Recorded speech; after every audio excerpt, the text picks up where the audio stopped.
प्यारे छात्र छात्राओं, स्वागत है आपका हमारे YouTube चैनल में। आज हमारा बहुत ही महत्वपूर्ण विषय है और वह है अनेकार्थी शब्द प्रश्नोत्तरी अभ्यास। झारखंड बोर्ड में अनेकार्थी शब्द जो है पूछे जाते हैं। तो आज हम लोग देखेंगे कि अनेकार्थी शब्द क्या है, इसका हल हम कैसे करेंगे। तो अनेकार्थी, अनेक अर्थ, जिनके अनेक अर्थ हो यानी एक से अधिक अर्थ हो, उसको अनेकार्थी शब्द कहते हैं।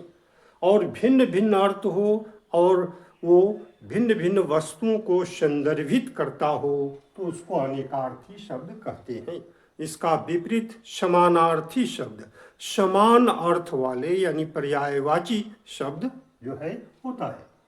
तो आइए देखते हैं कि हमारा पहला प्रश्न है, अवधि शब्द का एक अर्थ सीमा है, इसका दूसरा अर्थ क्या है।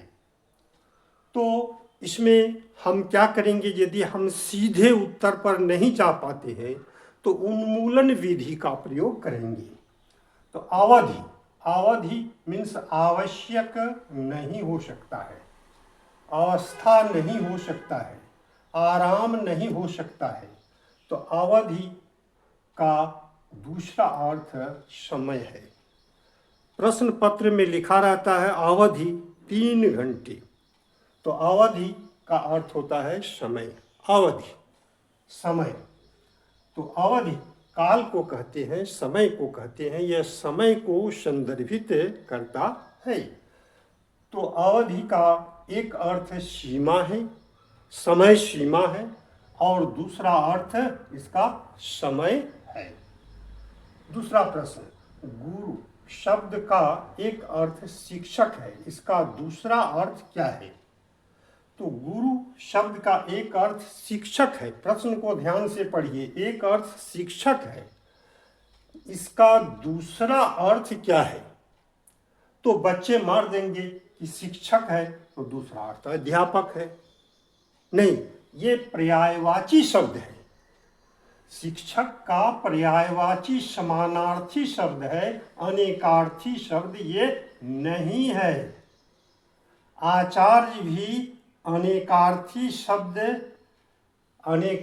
शब्द नहीं है, ये जो है क्या है, पर्यायवाची शब्द है, पर्यायवाची शब्द है। हल्का, हल्का तो नहीं होता है,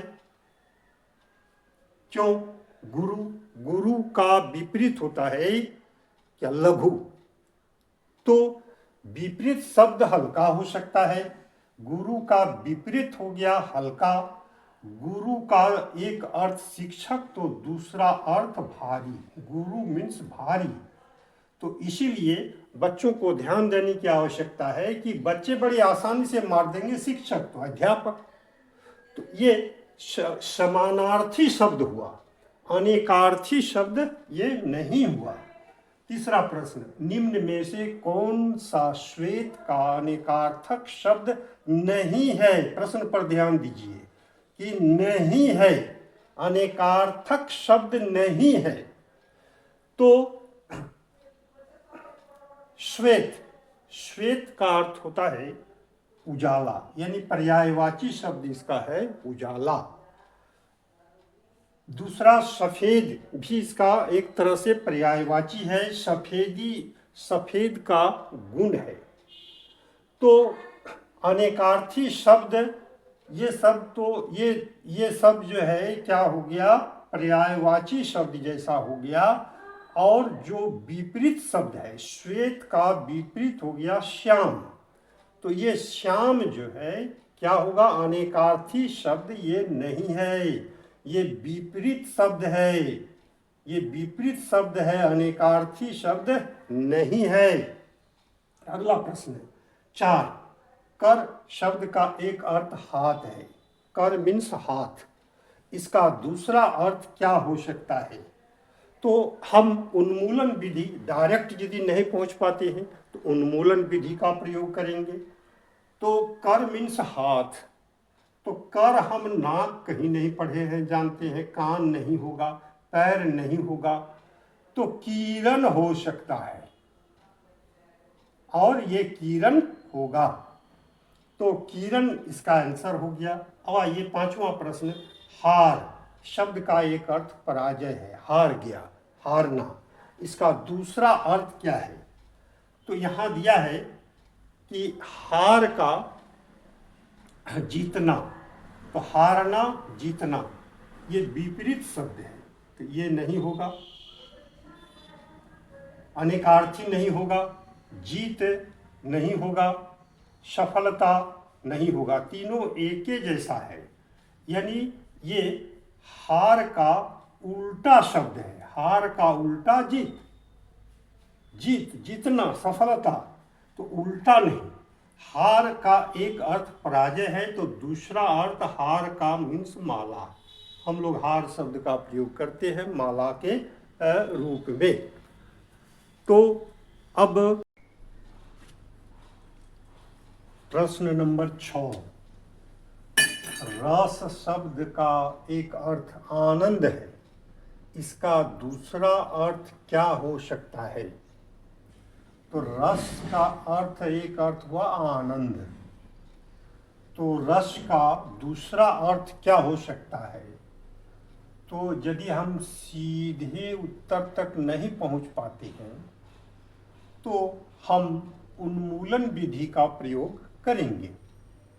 तो चलिए, रस का अर्थ कड़वा नहीं हो सकता है,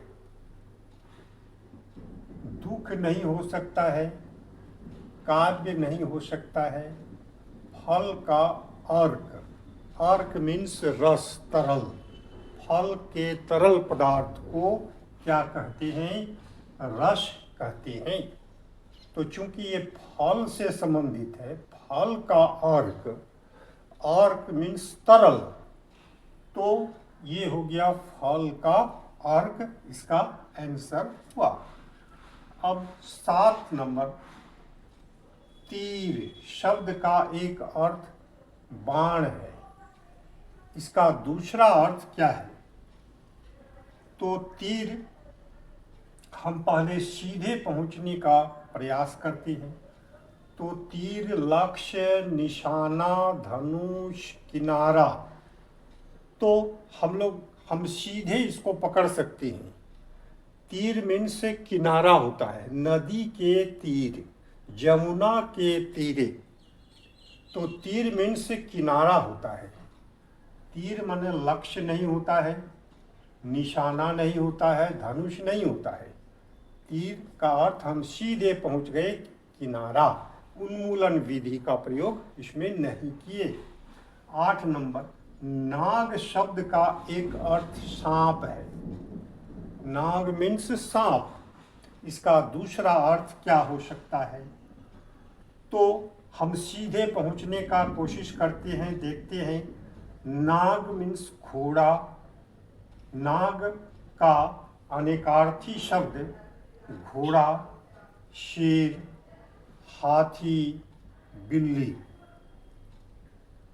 तो इसमें पहुंचने में दिक्कत हो रही है, तो उन्मूलन विधि का प्रयोग करते हैं कि घोड़ा, शेर, हाथी, बिल्ली, यहाँ सभी देखते हैं जानवर के नाम हैं। तो नाग शब्द का प्रयोग शास्त्र में, पौराणिक शास्त्र में नाग का अर्थ हाथी है, घोड़ा नहीं है, शेर नहीं है, बिल्ली नहीं है, हाथी। तो पौराणिक शास्त्रों में नाग को जो है का अनेकार्थी शब्द हाथी है। अर्थ शब्द का एक अर्थ धन है, अर्थ का मतलब एक धन है, इसका दूसरा अर्थ क्या हो सकता है?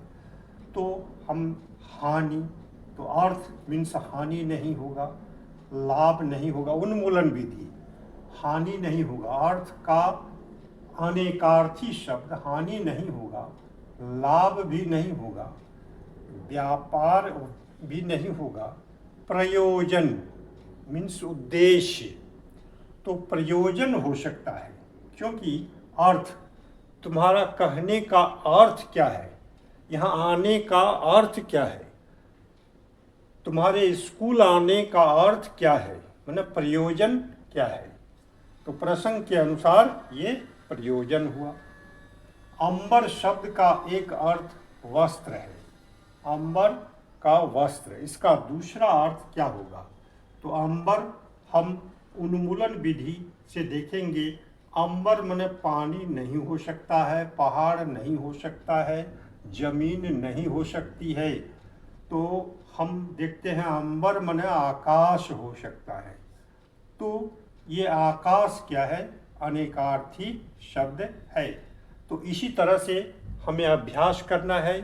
आपके किताब में जितने अनेकार्थी शब्द हैं उसको 2 बार आप पढ़ लेंगे तो फिर जो है आपको हल करने में, बहुविकल्पीय प्रश्न हल करने में आसानी होगी और आप सही उत्तर तक पहुंच सकते हैं। तो मेरा वीडियो देखने के लिए बहुत बहुत धन्यवाद। हमारे वीडियो अच्छा लगे तो आप लाइक करेंगे, सब्सक्राइब करेंगे।